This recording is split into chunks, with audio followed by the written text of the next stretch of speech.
Hey everyone, it's Megan and welcome to Top 5 Wednesday. Top 5 Wednesday was created by Lainey of Ginger Reads Lainey. I shall link her as well as the Goodreads group down below. And this Top 5 Wednesday topic is your top 5 favorite books that deal with mental illness. Going through, I was surprised to discover that there aren't a whole lot of books that I have enjoyed as of lately that deal with mental illness. I think it was more of a thing that resonated with me in my teenage years, which is kind of understandable. But when I assembled my list, these 5 books are actually ones that I have read within the past year. Coming in at number 5, we have Blankets by Craig Thompson. This is a graphic memoir. It's pretty chunky, and it's about his life, basically.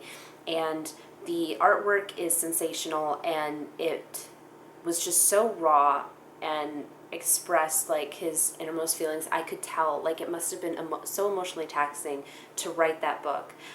Mostly it takes place within his teenage years when he's going through a lot of stuff, but it also does flashbacks to when he's a kid, and we see how he's been really traumatized and how that contributed to the way he is now.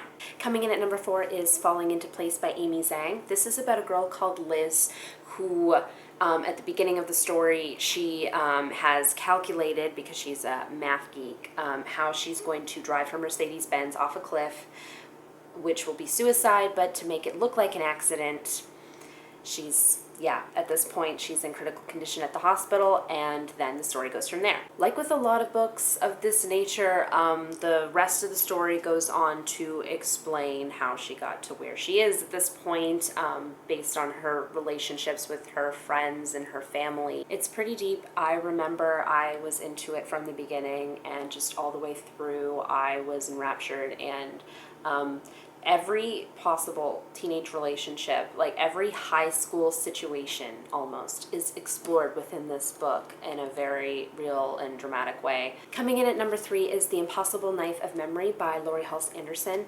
This is about a girl named Haley in this case. She and her dad have been basically escaping for the past 5 years. They've been moving all around until they wind up back at this small town where she grew up when she was a kid, and so everything's changed and she's a totally different person. So's her dad. He suffers from PTSD because he was in the army, and so as a result of that, both he and Haley struggle with depression and just in general feeling good about life and putting down roots. If I were to come up with an author actually who basically defines mental illness within their writings and depression and stuff like that, it would be Laurie Halse Anderson, because both Winter Girls and Speak and this really deal with that topic super well. Even if you yourself don't have depression, she writes it in a way that you can totally relate and understand the person. And if you do have depression, as I think I did a bit at the time when I was reading Speak and Winter Girls